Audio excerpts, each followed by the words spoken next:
حکیم لقمان رحمۃ اللہ علیہ کے دوست نے کہیں سے تربوز منگوائے۔ وہ حکیم لقمان رحمۃ اللہ علیہ کو بہت پسند کرتا تھا، اس لیے اس نے حکیم لقمان رحمۃ اللہ علیہ کو بلوایا اور تربوز کھلانے لگا۔ حکیم لقمان رحمۃ اللہ علیہ بڑے شوق سے تربوز کھاتے رہے اور ساتھ ہی ساتھ شکریہ ادا بھی کرتے رہے۔ جب ایک تربوز باقی رہ گیا تو اس امیر شخص نے کہا کہ میں بھی تو کھا کر دیکھوں کہ یہ کتنا میٹھا ہے جو آپ بہت خوش ہو کر کھا رہے ہیں۔ جب اس نے تربوز کھایا تو وہ بہت کڑوا تھا، جو کھانا تقریباً ناممکن تھا۔ اس امیر شخص نے حیرت سے پوچھا، اے لقمان رحمۃ اللہ علیہ، آپ یہ تربوز کیسے کھا رہے تھے؟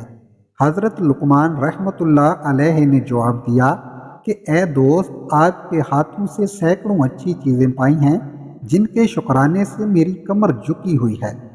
مجھے شرم آئی کہ جو ہاتھ مجھے بہت اچھی چیزیں عنایت کرتا تھا، اگر اس سے ایک دن کوئی کڑوی چیز لے لی تو میں اس سے انکار کر دوں۔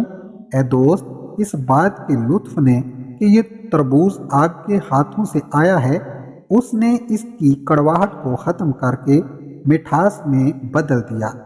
میرے پیارے ناظرین، اس بات سے ہمیں یہ سبق ملتا ہے کہ اللہ تعالیٰ نے انسان پر بے شمار نعمتیں عطا کی ہیں، چنانچہ اگر انسان کو کوئی تکلیف پہنچے تو فوراً ناشکرہ بن کر شکایت نہیں کرنی چاہیے، بلکہ اللہ تعالیٰ کا ہر حال میں شکر ادا کرنا چاہیے۔